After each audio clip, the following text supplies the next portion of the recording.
Well, if Julio plays all 16 games, Matt Ryan's like an MVP. If Ridley goes for 12 touchdowns and Gurley gets brand new knees, take Hayden Hurst's numbers in the month of October, double them since his foot got treated. Well, if you throw out the 8 games they're gonna lose, well, then they're pretty much undefeated. But that's just an Azer stat. He loves the Giants and he's bad at drafts. Will Brinson has a better podcast. That's just an Azer stat. Well, that's just a Jamie stat. Anthony Miller, who the is that? HQ is where he'd rather be at. That's just a Jamie stat. There are Jamie stats now. If you want the full-length song, stick around to the end of the podcast. I'm playing the entire thing. Welcome to Fantasy Football today. Chris McConnell, one of our listeners, with a country song for the show. I don't know if it has an official name, but the file name was Azer Stat Song, so we can call it that. Jamie Stat. Welcome, I hope Jamie. you get sued for that. Would you really rather be on HQ, Jamie? Of course. I hate you. Oh, but there's no place you'd rather be. Yeah, Jamie and I were actually just celebrating a terrific fantasy baseball team that we co-manage. That's right. So he and I are simpatico, and we're hoping to have How many losses do you have? Football. 3. What are we, 8-2? Maybe I gave us a loss. Yeah, we're 8-2. I know Jamie's got another team that's even bebetter. At worst, 9-3. Yeah, we play a doubleheader every week. Your AL only team's even better? Our AL only we've team lost is once. 5-1. Well, we're going to be. We're going to be 5-1. We drafted a lot of White Sox, and they're one of the 3 best teams in baseball. 5-1. We're playing an 8-game schedule, so we gotta hold on for 2 more. See, people, we know what we're doing in baseball. All right, we got. If we there's no playoffs. If we finish in first, we'll be back-to-back champs. Very good. Very good. All right, we got some backfields to talk about for sure. Some Twitter polls to talk about. Adrian Peterson signed by the Lions. So we're going to talk about the Jaguars, Lions, Redskins, and Bucs. Oh, my. And I felt like I had to kind of say it.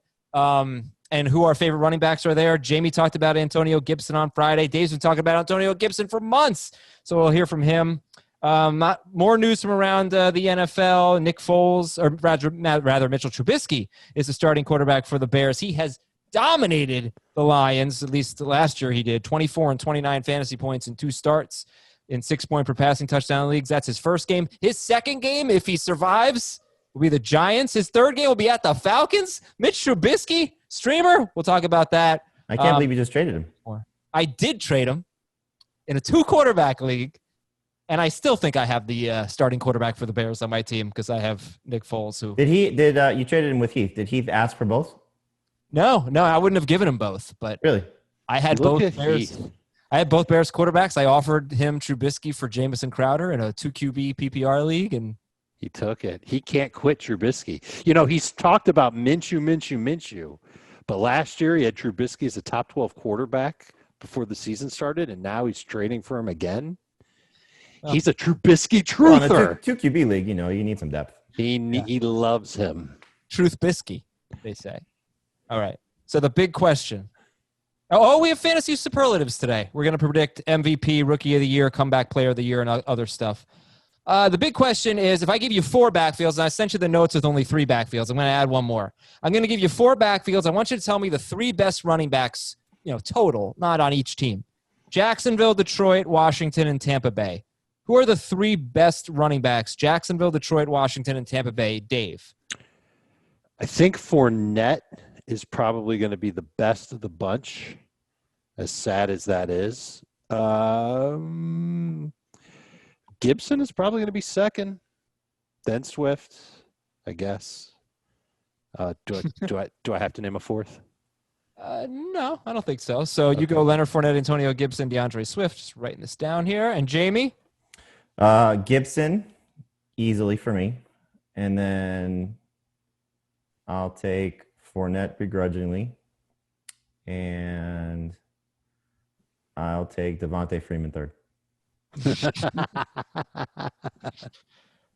Where do you think he ends up? Where do I think Freeman ends up? In Jacksonville.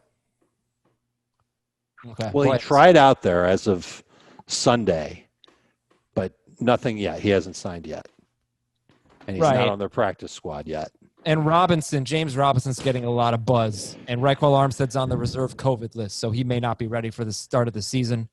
So, all right. So, Fournette, Gibson, Swift for Dave. Gibson, Fournette, and then is Devante Freeman a real answer? No, it'd be Swift. Okay. Same three. Swift is going to be the best running back in Detroit. Don't give up on him yet.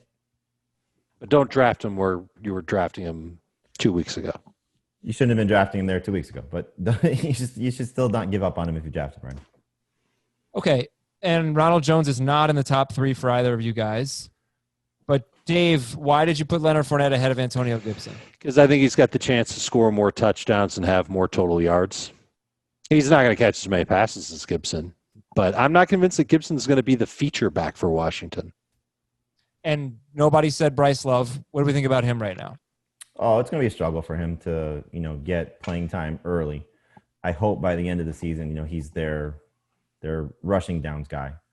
If they don't turn to Gibson for that. But if it's what I would anticipate, it's probably going to be Peyton Barber on first and second down, and then Gibson working in, and then playing on passing downs along with McKissick. It's going to be a little bit of a mess. I mean, I wouldn't necessarily think you're going to get great production from anybody in any of these backfields right away. I mean, Fournette, who knows if he plays week 1, that he's going to practice with the team for the first time on Tuesday.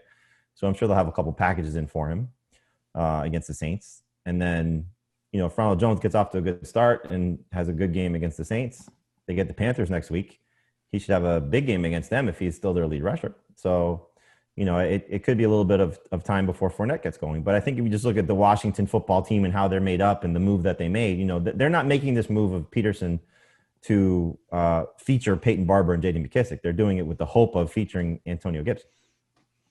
So if you're talking about like end of bench or late round pick guys, because we know Fournette, Ronald Jones, Swift, Carrion Johnson, and Gibson are getting drafted. Who else? James Robinson, 100% right now, James Robinson. From these teams, yes. If they don't sign Devante Freeman, which, look, from a team construction standpoint, I don't know why they would, because you're just, stunting the growth of maybe who your leading rusher could be in 2021 or your second running back on your team could be in 2021. From what I've been told by some people who cover the team, that Raquel Armstead is quickly falling out of favor. And I asked one of the writers who covers the team, who is the better of the two between James Robinson and Divine Ozigbo. Yeah. And Chris Thompson. And the answer I got was I would triple down on James Robinson. And then you had Dave Caldwell come out on Sunday and say James Robinson was impressing them, and I forget what the phrasing that he used, but basically impressing them, during the time that Armstead was not there. So I think, if you're in a spot, and I got this question a lot, Bryce Love, Daryl Williams, and James Robinson, because I said I tweeted, when I got this information, take James Robinson with your last round pick. I'm taking Daryl Williams over those guys because he's got such lottery ticket appeal. It's like on a different level. Like he's in the Pollard Madison range for me. But if I have just hey, I'm going to throw away a bench spot just to see, I don't want to throw away, but I'm going to use a bench spot to speculate. This is the perfect type of guy for it because he may play on passing downs. He may be their leading rusher, and it's ugly. It's Jacksonville. They're not going to be in favorable games and have, the opportunity to probably run the ball to kill the clock. And Thompson's going to play on a lot of passing downs as long as he's healthy, but he's the deep sleeper du jour right now. If you're looking for somebody in a 14-team or 16-team league and in some deeper 12-team leagues as well. Excuse me. Who has a better chance of becoming a must-start in fantasy, Carrion Johnson or Ronald Jones? Kerryon. I think I have to say Kerryon, but I think that there's a real chance that neither one of them will. Deandre Swift feels right now that it could be a little bit of a frustrating rookie season because he's banged up and he's, it's the same thing that, at least for me, he needs the Kerryon injury to, I think, get the featured workload. Mm-hmm. So if Kerryon doesn't get hurt, is he going to completely kick Kerryon off the field? And that could happen. It's certainly a possibility. But now you just threw a monkey wrench in it by adding Adrian Peterson. Right. Got a history with Darrell Bevel. And so now those two things are in play here. So he could be their passing downs guy. He could be what we think Antonio Gibson's going to be. He could be, what they talked about, maybe Alvin Kamara and getting those reception totals up. But it just feels like injury on top of loaded depth chart and bad team. It could be really frustrating for DeAndre Swift's fantasy managers. He's got a loose pencil beard. Once he gets rid of him and the rest of that staff, maybe a new coach will come in and they'll finally commit to using one running back the majority of the time. Because until then, he needs Kerryon and Adrian Peterson to really fall off in order to be like the primary rusher and passing downs guy for Detroit. It's just not in Patricia's nature. He doesn't believe in that. See, Peterson doesn't really worry me that much. It's just the fact that he's there. Like, I mean, you can't look at a 35-year-old running back for a team that's rebuilding. And I know Patricia needs to win now because otherwise he's going to lose his job. But they're still, they're retooling this offense constantly and retooling this team constantly. And so, you don't spend the draft capital on Swift and not use him correctly. Want to bet? But again, it's Detroit, and they'll probably not use him correctly. So that's the problem. Yeah. Well, the thing is, we don't have a lot of Ronald Jones being good. People have never loved. A lot of people just don't think Ronald Jones is that good, and they think that Bruce Arians might not think that for bringing in Leonard Fournette. But with Carrion Johnson, we do have to remember that a year ago we were very excited about Carrion Johnson as a third-round pick. Sure. He had a really bad year in 2019, but in 2018 he was very, very good. 5.4 yards per carry. He was on pace for over 50 catches. He's a good player. He just can't stay healthy. Well, he might have been a good player. We don't know if he's still a good player. We don't know if all these injuries he's had has taken a toll on him. Fair. Yeah, but wasn't a good. I mean, I guess he wasn't that bad toward the end of last season. So maybe that's not so fair for me to say. But availability is something he hasn't. It's not a strength of his. Sure. Okay. So I think we probably don't have to talk too much about them. But for anybody drafting right now, Leonard Fournette, Antonio Gibson. Are you taking them ahead of David Montgomery? Yep. I think so. If Montgomery was healthy, it's a different story. But yeah, the fact that he's banged up, it's easy to take those guys over. Are you taking them ahead of Mark Ingram? No. I've got Fournette one spot ahead of Ingram in full PPR. Oh, I might have Gibson ahead of Ingram PPR. Are you taking them ahead of Devin Singletary? Yep. Yeah. I'm taking Moss ahead of Singletary. Me too. Oh, yeah, that's right. All right, finally, I want to finish it off with some Twitter polls. Let's see how the people are reacting right now. I did just a terrible job with Twitter polls. I had a huge mistake on the first one, so I deleted it. And my corrected Twitter poll was, looking at all the running backs in Jacksonville, Detroit, and Washington, who is your favorite, half PPR? A Jaguars running back, a Lions running back, or Antonio Gibson? And Antonio Gibson has 70% of the vote. Yeah. So then I said, well, I forgot about the Bucs. So then I put, which running back is your favorite in half PPR? Gibson, Fournette, Ronald Jones. Who do you think is winning that? I'm going to say Gibson is still winning that. And he should be. 61%, Fournette 28%, Ronald Jones 11%. I can't believe Rojo got 11%. Look, he has the audition. He has the opportunity. I agree, and I hope he does well with it because he's worked hard at it. Yeah. But they brought in Fournette. Fournette. I can't imagine that Leonard Fournette doesn't get a big opportunity. I understand where you're coming from, Dave, but I would actually hope the opposite, that he doesn't do well at it, because then it's going to make things easier for people who drafted Fournette. Sure. Well, I don't have any Fournette. I have a lot of Ronald Jones, so I do not too. a lot, but some. Yep. And the people that had that window of Fournette where you got him in round 10 and whatever, yeah. Mm-hmm. All right, it's almost time for the season. Our regular season schedule is going to start up pretty soon. Beginning Wednesday, we'll have a show at 8 a.m. Thursday, starter sit AFC. Friday, starter sit NFC. Saturday, mailbag. That mailbag is going to be populated by your emails, but also your Apple Podcast review questions. So if you leave us a 5-star review and ask us a question, we'll read your questions on the show. And if you're still drafting, I know it's tough to get together with your friends, but you can do it with Google Meets, okay? We're partnering with Google Meets to help you connect. Easy to join video calls. Your entire league can draft face-to-face from around the world. Post on your league's message board and ask your commissioner to set up a Meet video call for your draft. A Meet link can be created from your commissioner's desktop league homepage or draft setup page, and players can safely join on their laptop, their mobile device, their Nest Hub Max, and even cast their meeting to their TV. So use Google Meets and good luck in your drafts. It is like ad drop time, guys. I didn't know if you had any ad drops that maybe you thought were interesting over the weekend that might be relevant for our listeners. I'm going to write a final ADP review that also is waiver wire slanted. So by the time you're listening to this on Monday, it should be out, or whenever you're listening to the show. And so this is like one of my most fun columns to write because you get to sort of just take a look at the players that didn't get drafted in a lot of leagues. Mm-hmm. So I haven't gone through it fully yet, but like Daryl Williams, like I said, that's going to be one that he gets the lottery ticket special. James Robinson, Laviska Shenault for sure. I mean, we've talked a lot about him. He didn't get drafted in enough leagues early on, early in the draft process. So it's guys like that. Paris Campbell, that'd be another one. Some of my favorite tight ends are going to be out there, Blake Jarwin, Chris Herndon. So those guys. Ben Roethlisberger's rostered in only 68% of leagues. He starts with the Giants. If you need a week 1 quarterback, and if there's obviously a lot more than just week 1 potential for Roethlisberger. Sure. Yeah, even deeper, Tyrod. Mm-hmm.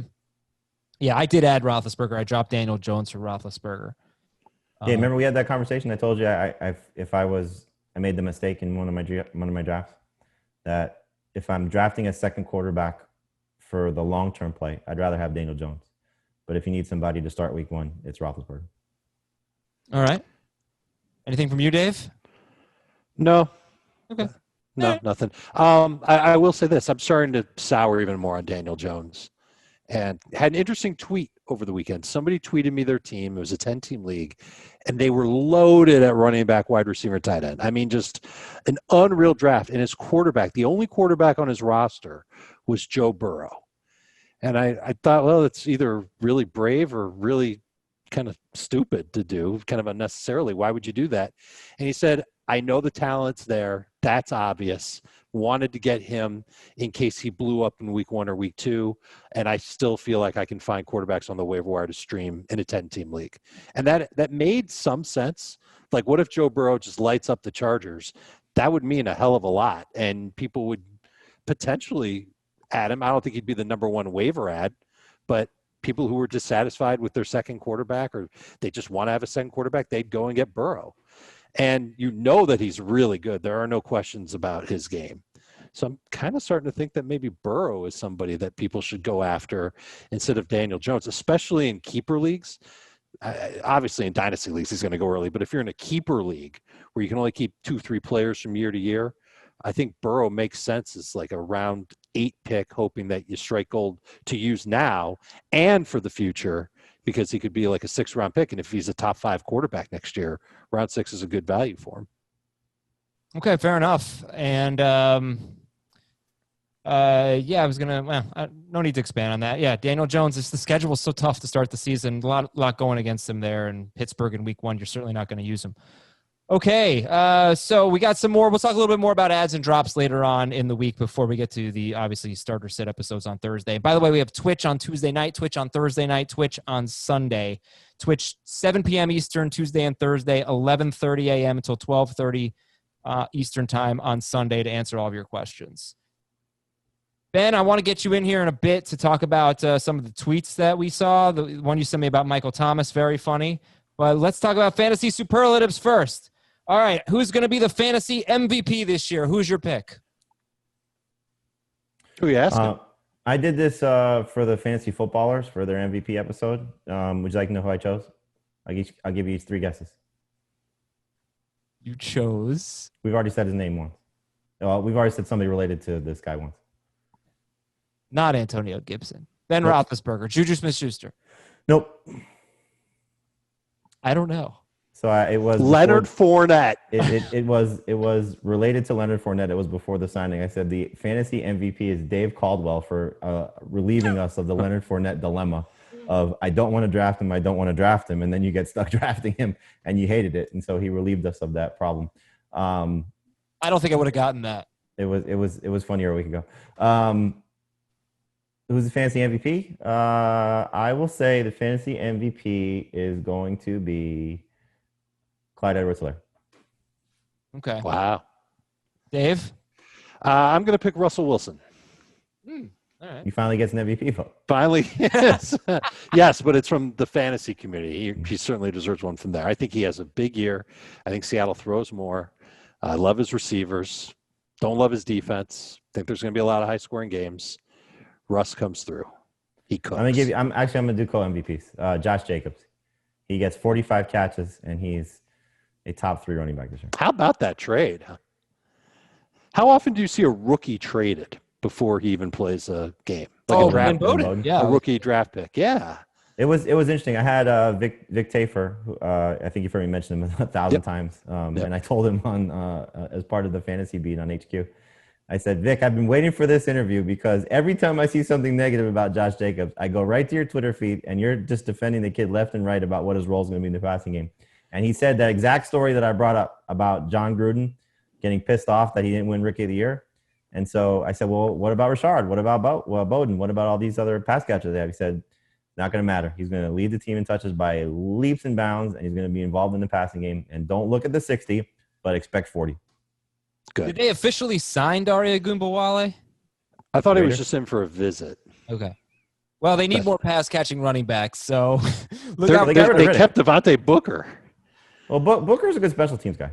Yeah, and he can do that job. He's an okay pass. I think the thing is, if Jacobs goes down, Rashard is not the same guy. Rashard is not going to be a rusher. Right. Yep. I think it occurred to me that I don't really know who your guy is this year. I think for Dave, I think it was Ronald Jones. And you've been wrong. Great, thanks. So if you want to think about it, you can, but I don't know if there's one player that you're just like hitching your wagon to this year. You can think about it. You asking me? What? Both of you? Yeah. If it's an early round guy, I'll take Jacobs or Edwards-Helaire. If it's a late round guy, I got a ton. Josh Kelly, I guess, would be that guy. I got 2 tight ends. I've been all over Higbee since March, and Jonnu Smith is the guy I'm recommending everybody take late. Damien Harris is another one. I like Jonnu Smith. I had him as a breakout guy in February. That's awesome. Yeah. Learned a lot about him, and he's gonna be good. Okay, who's gonna be Rookie of the Year? Clyde. Duh. Well, fantasy rookie. DUHCEH. Oh no, fantasy rookie of the year. Right. Well, the league rookie of the year is going to be Joe Burrow. The fantasy rookie of the year is going to be Clyde. Okay, well, maybe, but if Clyde is great as a round 1 pick, but somebody else is great as a round 8 pick, Zach Moss. Right? Okay. I don't know. I think if you're the rookie that puts up crazy good stats, it doesn't matter where you're picked. You're the rookie of the year. Okay, fair enough. The comeback player of the year. Odell Beckham. Ooh. Get a black and gold target and throw a dart at it because you can pick a number of Steelers to be this guy. Right. Roethlisberger, Connor. I don't know if Juju quite qualifies, but he could bounce back. Oh, if he has a big year, he'll qualify. Sure. How about Thielen could be it. The number 1 bust. Derrick Henry. Nick Chubb. We don't like those running backs who aren't going to have big roles in the passing game, I guess. Well, they always could. We don't know. I'm worried. Those 2 were great last year. They were in the passing game? Chubb was until Hunt came back. They were the 1 and 2 in leading rushing in the NFL. Right. Yeah, they more than made up for it. But I'm worried that we're taking Chubb a little too soon at this point if he and Hunt are both going to do the same thing and split the workload evenly. Who's going to be the waiver wire pickup of the year? I said before the season, Darrington Evans. I knew you were going to say that. If Derrick Henry goes down. But it's going to take an injury for him. I do like the fact that if you've bought into Darrington Evans, they have 2 tailbacks on their roster. So, that's a pretty clear indication that if there's no Henry, what they're going to do. If you're talking about right now, I'll say Daryl Williams. Chase Claypool, Paris Campbell, N'Keal Harry. Harry might have been drafted. I don't know how many. No, Harry's certainly drafted. not owned enough. Yeah, the roster enough. Excuse me. I'm going to throw out a sleeper. Jimmy Garoppolo. You can't quit him. His schedule is so good. He's just so good looking to you. He's so handsome. And look at who Jimmy Garoppolo was playing in the playoffs. The football team, Cowboys, and Cardinals. Nice save. Hey, I'm getting better. Better. Like, I didn't get the whole word out before I caught myself. Right. I'm sorry about that. Like, It could have been like the Red Storm. Trust me, I thought they should have changed their team name. This is not like a Red protest. Tails, Red Wolves. Yeah. Yeah, and like Arizona, Jets, Giants, weeks 1 through 3. Are you kidding me? He should be. He's like sneaky, and so efficient. So if they change their offense, if their running game isn't as good, I'm just saying. If their run game isn't as good, it might not be as good. They could literally get the team chef and put him in the backfield, and he'll get 100 yards. I can't express how much I love Kyle Shanahan. The guy is on another level mentally. So if you could only have dinner with one, who would it be, Jimmy Garoppolo or Kyle Shanahan? Garoppolo. I think we have more in common, like looks-wise. Who's the surprise DST of the year? Colts. Titans. Colts and Titans. They just got Clowney. That makes a good unit even better. Bad news for the rest of the South Division, right? Bad news for Denver in week 1. All right, so let's recap. Fantasy MVP, Clyde Edwards-Helaire, Josh Jacobs, Russell Wilson. Those were the names given out. Rookie of the Year, Clyde Edwards-Helaire. Comeback Player of the Year, Beckham for Jamie. Pittsburgh for Dave. Number 1 bust, Derrick Henry for Jamie. Nick Chubb for Dave. Waiver wire pickup of the year. I don't even remember who we said. Jamie said Darrington Evans. Right. I said Chase Claypool and Paris Campbell. Thank you. Thanks, man. See, I'm old, remember? I reject Paris Campbell because he's not on the waiver wire in any of my leagues. N'Keal Harry. Is N'Keal N'Keal Harry on the waiver wire in any of your leagues? Yes, Here, but I'm the Campbell guy. Let me see. Campbell. I drafted him everywhere. Oh, Daryl Williams was Jamie's other. Okay. What would you say Paris Campbell's roster percentages? 23%. You are too high. Wow. All right. 14%. I don't think he's going to be great. That's the thing. I don't see how he scores a bunch of touchdowns, sets the world on fire. I think he's more reliable. No, he's PPR. Yeah, more reliable. Who is rostered in more leagues, Cordarrelle Patterson or Paris Campbell right now? We need to talk about Cordarrelle Patterson. It's going to be him, I'm guessing. Yes, by 3%. Yeah. But we have an email about him coming right up. Ben Trager. So you sent me a funny tweet before the show. Started with the FF Today account. Would you like to tell us about that tweet? Yeah, so from the @FF Today Twitter account, we tweeted, "What's the funniest, most embarrassing pick someone had in your draft this year?" Got some good responses. One, someone drafted Will Dissly in the 6th round just so he could say, "I'm going to Walt Disney World." Oh, my God. Someone picked Bears D in the 3rd round. I got a screenshot to prove it. But the best one, someone drafted Mike Thomas from the Bengals in round 3, thinking Michael Thomas had fallen down that far in the draft. We once had a startup dynasty draft where there was a fantasy manager that we worked with, no longer work with him, who was drafting Chris Johnson. This was 2017. Oh, Chris Johnson. I love this story. And we kept backing it out, and he kept drafting Chris Johnson over and over and over again. And we said, why are you drafting Chris Johnson? We're trying to help the guy. Why are you drafting Chris Johnson? Because he's starting running back for the car. He thought he was drafting David Johnson. I'm drafting Chris Johnson over and over and over again. It was like multiple times. Well, David Johnson, Duke Johnson's a problem because on most fantasy apps right now, it's just D. Johnson, Texans. With Houston, right. That happened with Brinson, I think, right? In a mock draft. I was like, very early in the process. Yes. Brinson made the worst pick of the draft. He took Duke Johnson in like the 5th round or something, and then we later found out he thought it was David Johnson. Jamie, didn't somebody once draft you? Last year, yes. Somebody drafted me. They were drunk, and they drafted me. They were looking at their rankings or my rankings, and they saw me at the top. It's happened. I once got picked up in a fantasy league too, where you can write in your ad drops.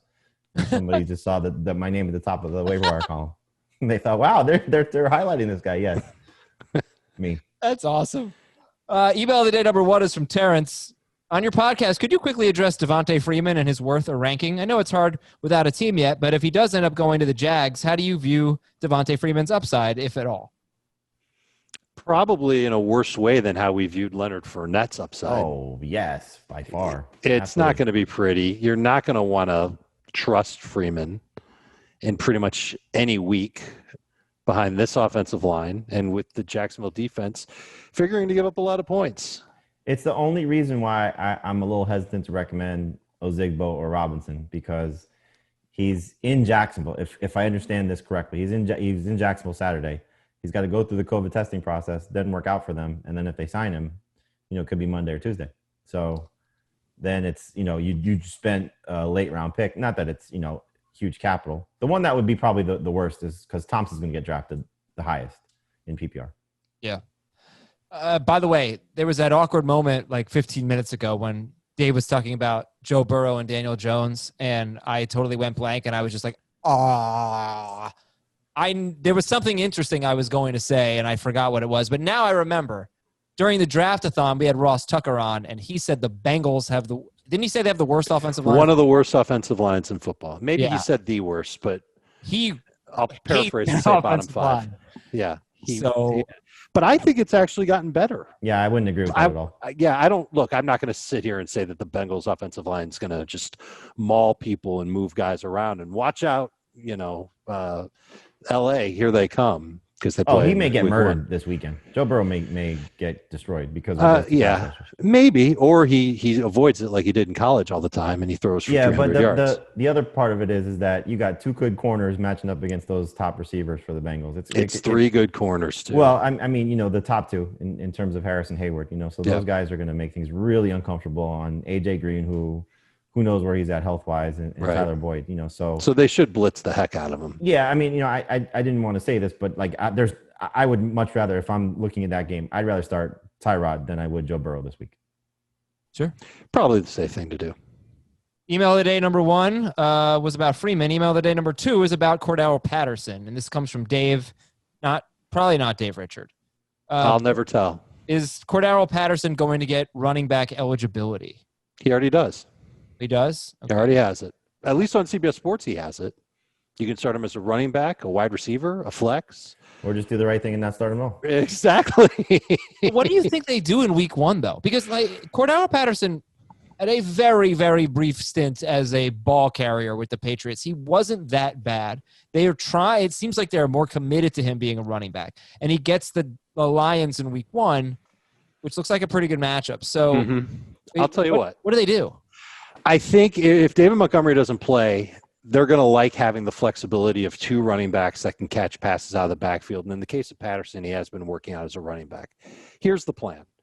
If you don't want to stash a Jaguars running back at the end of your bench like you would do with Robinson, do the next best thing and take a Bears converted wide receiver and put him at the end of your bench just to see what happens in week 1.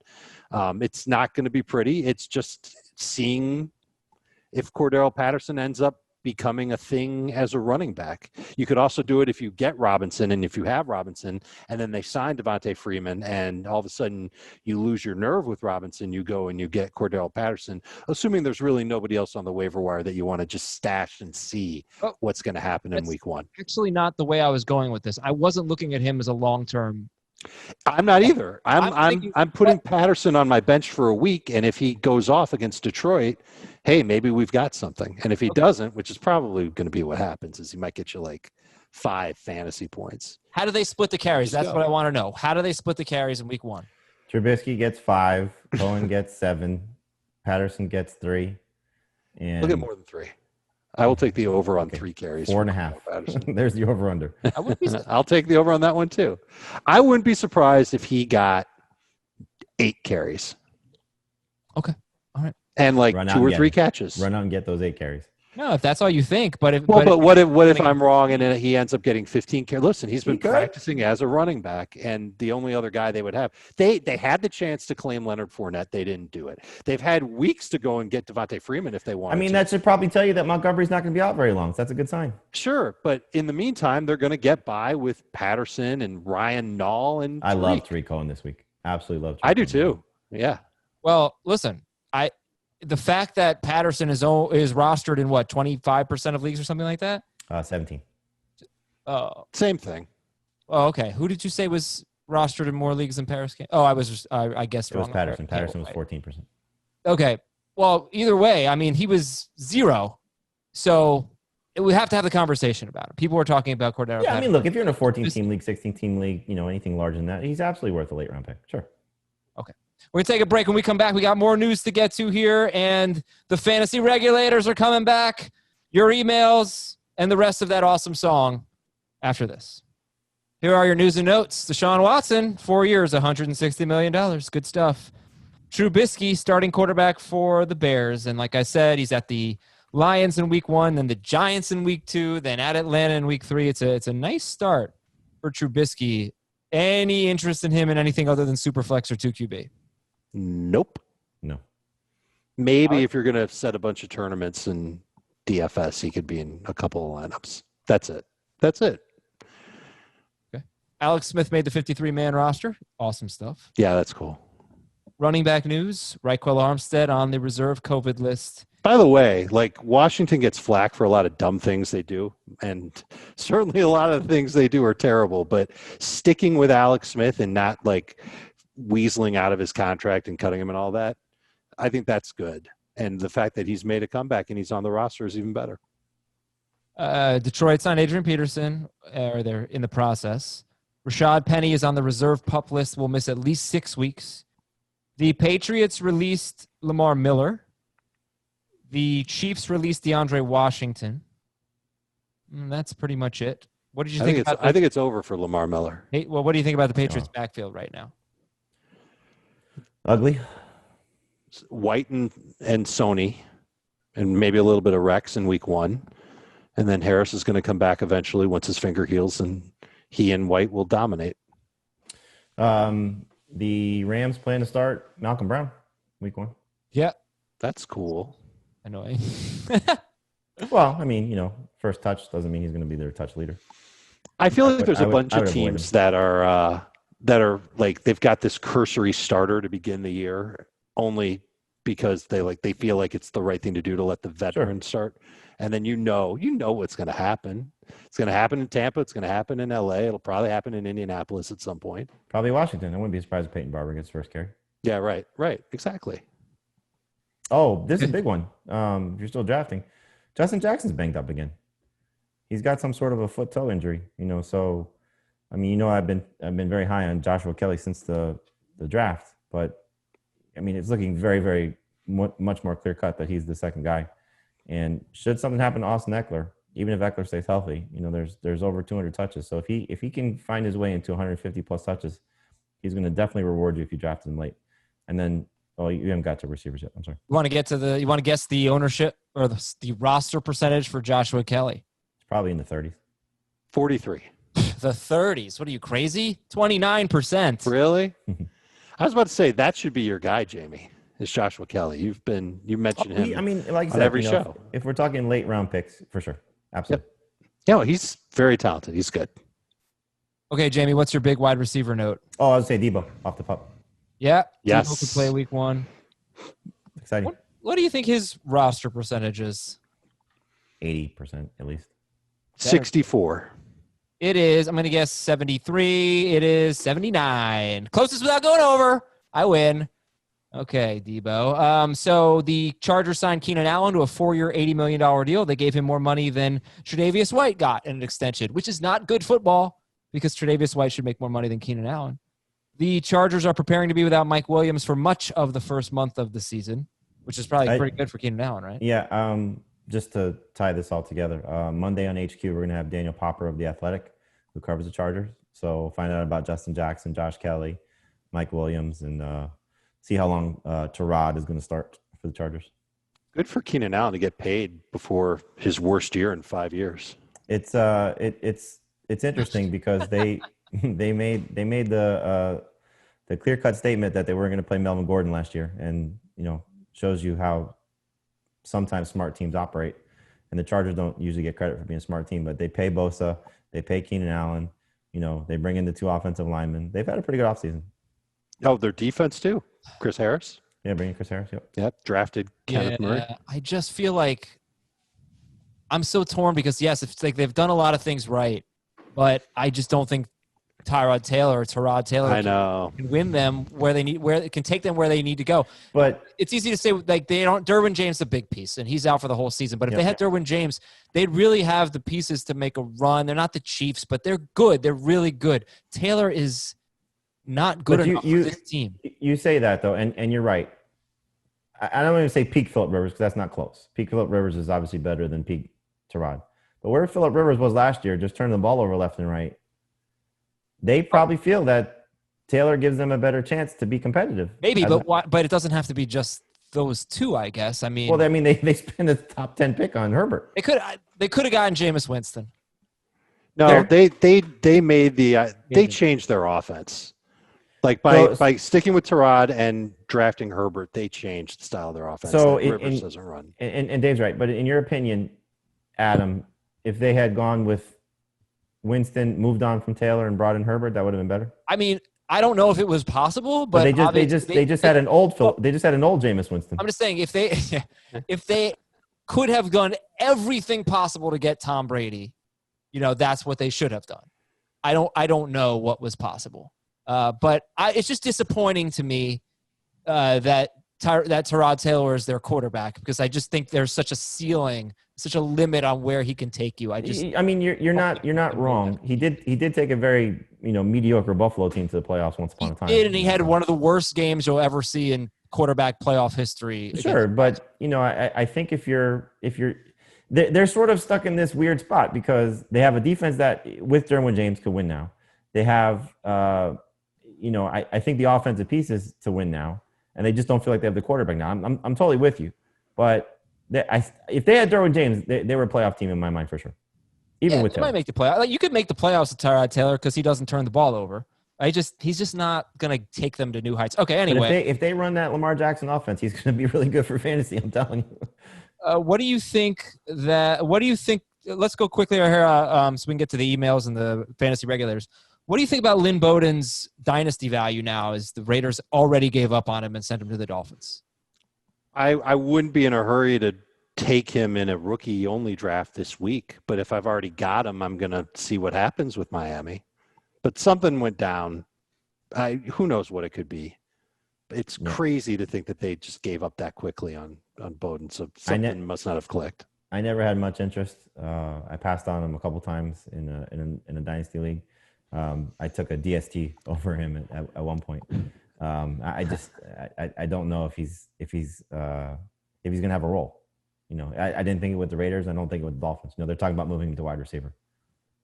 Alshon Jeffrey and Jalen Reagor avoided the pub list and the IR. So when are we expecting Jeffrey and Reagor back? Reagor, hopefully week 2. It doesn't sound like he's going to play week 1. And Jeffrey, I mean, it's such an interesting, late round pick if you're just trying to stash somebody, especially if you can play somebody on IR. They still can put him on short-term IR, right, Dave? Mm-hmm. I think they can stash him there for 3 weeks. Any team can do that now with any player. Right. And they can come back in 3 weeks. Right. So what Howie Roseman said was he's going to beat the week 7 timetable of being out 6 weeks.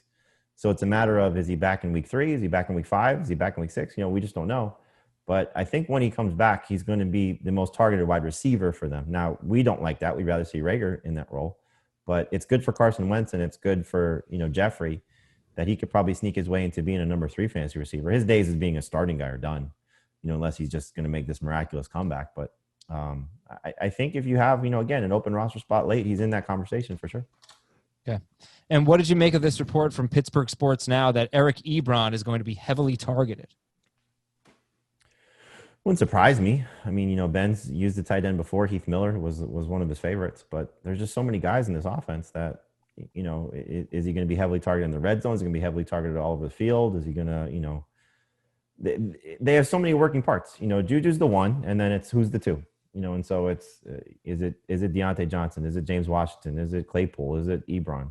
So I don't buy that per se, but I mean, it's not a bad thing. I think Dave said a couple weeks ago, Ebron's schedule's favorable. He's not a bad guy if you want to take a streaming approach with. And then I think we had that question, right, Adam? When do you determine if a streamer is a starter? He could become one of those guys. As Mark Cabali told us on HQ, when he's motivated, he's good. And he's probably motivated, after being released and trying to reprove himself once again. Just got to hold on to the football. Okay, so who are you going to start in week 1, Jamie? Chris Herndon against the Bills or Eric Ebron against the Giants? I'd probably still start Herndon just because, no Patrick Chung. And I think this Patriots defense isn't going to be as good defending tight end. Oh, wait, I'm sorry. The Bills. The Bills. Oh, I'm sorry, It's Bills. Excuse me. Jets at Bills. Jets. Yeah, where did I go? Gesicki gets I the went to Patriots. Gesicki, yeah. I'm still going to start Herndon. More targets. You're going to start Herndon because you want to have him on your team in case he breaks out. If I'm strictly talking from a streaming perspective, it's Ebron. Yeah, DFS, you probably want to play Ebron. over Herndon. All right. Well, Dave, I'm going to leave this up to you. Are we going to be the fantasy regulators today? These guys? Or are we going to be the fantasy cops? What do you say? I'm going to pick the Fantasy Cops theme song. Oh, from the mean streets of Fort Lauderdale. My favorite 80s buddy cop show. To the quiet suburbs of New York. We're keeping an eye on your fantasy leagues. We are the Fantasy Cops. What do you think? I wrote an intro. I love it. Okay, good. I can't wait till we actually record the opening theme video, the opening montage for Fantasy Cops. Matt in Florida, longtime keeper, salary cap league, voted before the draft to switch to Fab before the season. The commissioner entered the draft results last night and forgot to switch it to Fab before locking in the results. Oh. The platform we play on requires you to switch waivers before the season or else it's locked in. So now we are locked in with no Fab for the season, and I'm the only person who seems to be upset.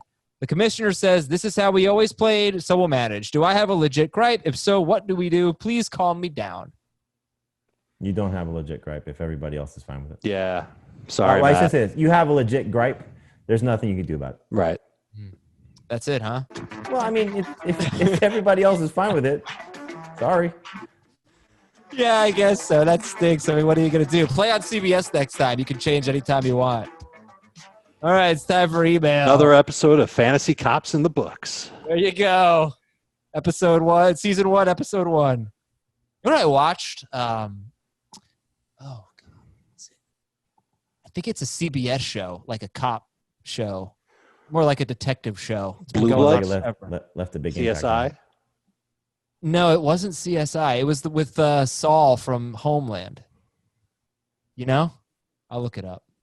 He's like a crazy good detective who is kind of damaged. It was very good. I saw it on Netflix. Okay. Anyway. Good job remembering the name. Cool story, bro. This is from Dan from Des Moines.